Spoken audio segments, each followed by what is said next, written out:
എപ്പോഴാണ് നിർത്തിയത്? ഇങ്ങനെ കിടന്ന് ഓടിയിട്ട് കാര്യമില്ല. എവിടേക്ക് പോകണം എന്നുള്ള തീരുമാനമായിട്ടില്ല. വീട്ടിലേക്ക് ഒരു കാരണവശാലും പോകാനൊക്കില്ല.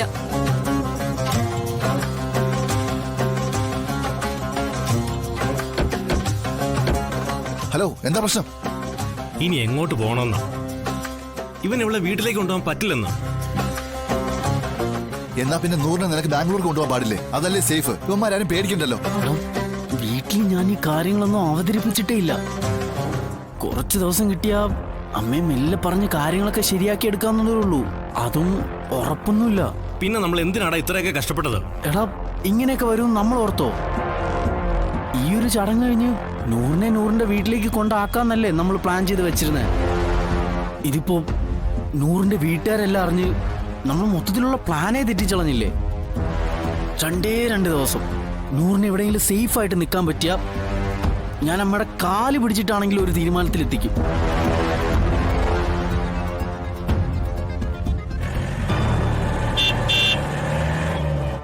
ഡാളിയ, അരുണേ, നിന്റെ അമ്മ എങ്ങനെയാടാ?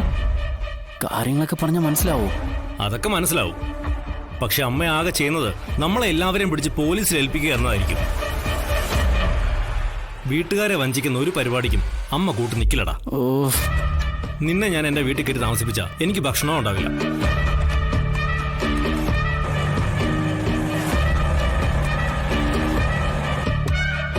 പിന്നെ ഇനിയിപ്പോ എന്താ ചെയ്യാ?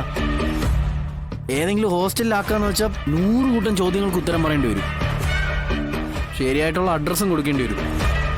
അവരപ്പൊ തന്നെ വീട്ടുകാരുമായിട്ട് ബന്ധപ്പെടുകയും ചെയ്യും. പഠിച്ചോനെ, ഇനിയിപ്പോ എന്താ ചെയ്യാ?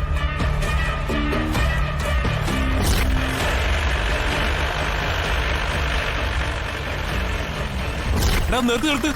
അവരുടെ വണ്ടിയല്ലടാ അത്. നിങ്ങൾ വേഗം വിട്ടോ. അയ്യോ നസീർക്ക, എടാ, വണ്ടി എടുത്തോ. വണ്ടി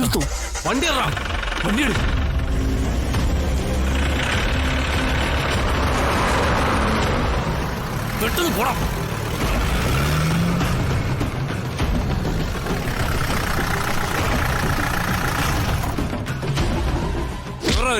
എനിക്കറിയില്ല. എങ്കിൽ ആ വണ്ടി കാണും. വണ്ടി കൊണ്ടുവന്നപ്പോ 6 എണ്ണം മതിയെന്ന്. കാശ് തരാൻ ഇത്തിരി പാടാണെന്നാ ആളെ കണ്ടിട്ട് തോന്നുന്നത്. നോക്കട്ടെ, ആള് വെടിപ്പല്ലെങ്കിൽ നമുക്ക് അയാളുടെ ഓർഡർ അങ്ങ് ക്യാൻസൽ ചെയ്യാം. കച്ചവടമൊക്കെ എങ്ങനെ ഉണ്ടായിരുന്നു പാമേ? കുഴപ്പമില്ല രാഘവേട്ട, കുറച്ചൊക്കെ അലയണം. അതും ഇതിന്റെയൊക്കെ ഒരു ഭാഗമാണല്ലോ. ശാന്ത പോയോ രാഘവേട്ട? എനിക്ക് ചായ എടുത്തിട്ടാ പോയത്. ആ, ഞാൻ പറഞ്ഞിട്ടാ പോയത്.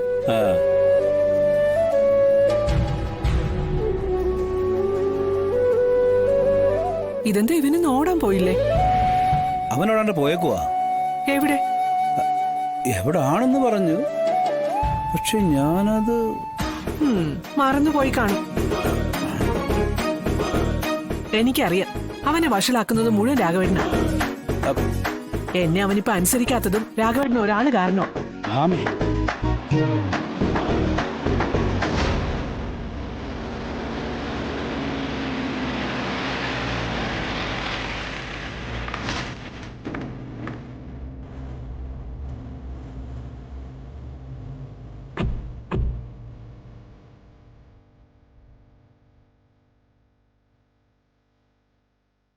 ഓട്ടോ പോയി നോക്കടോ.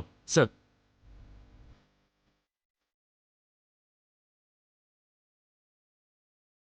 വിഷ്ണു താമസിക്കുന്നത് ഇവിടെ അല്ലേ? അതെ, എന്റെ മോന്.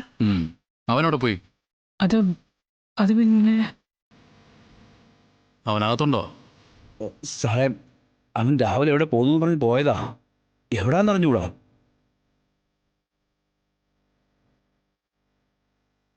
അത് അവന്റെ ഓട്ടോ അല്ലേ?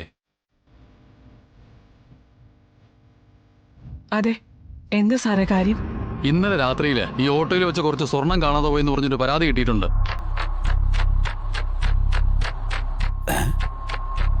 ഇവന്റെ ഓട്ടോയിൽ കാണുമെന്നാ സ്വർണം നഷ്ടപ്പെട്ടവർ പറയുന്നത്.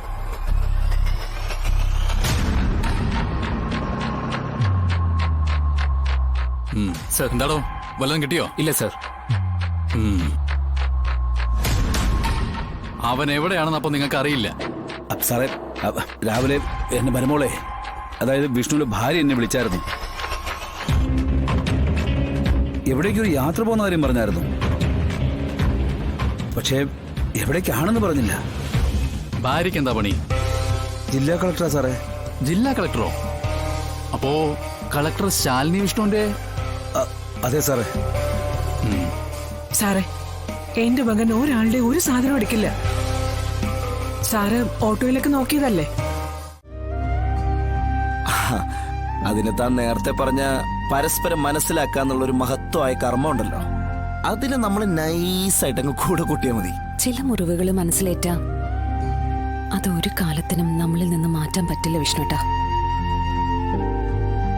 ചില വേദനകൾ, ചില അപമാനങ്ങൾ, കൂട്ടത്തിൽ നിൽക്കുന്നവരിൽ നിന്നുള്ള ഒഴിവാക്കലുകൾ, ഇതൊക്കെ മറന്നുപോയെന്ന് മറ്റുള്ളവരെ നമുക്ക് ബോധ്യപ്പെടുത്താനേ പറ്റൂ. പക്ഷെ നമ്മുടെ ഉള്ളിന്റെ ഉള്ളിൽ അതൊരു വേദനയായി എന്നും ഉണ്ടാവും. അതിങ്ങനെ ഈ മരിക്കുന്നത് വരെ നീറി നീറി മനസ്സിൽ കിടക്കും. ഞാൻ എന്റെ വേദനകളും കൊണ്ട് ഈ ഭൂമിയിൽ നിന്ന് പോകുന്നത് വരെ അതെന്റെ കൂടെ ഉണ്ടാവുകയും ചെയ്യും. ഞാനൊരു കാര്യം ചോദിച്ചോട്ടെ, തനിക്ക് കിട്ടിയ വേദനകൾക്കിടയിൽ എവിടെയെങ്കിലും താൻ എന്റെ മുഖം കണ്ടതായിട്ട് ഓർക്കുണ്ടോ?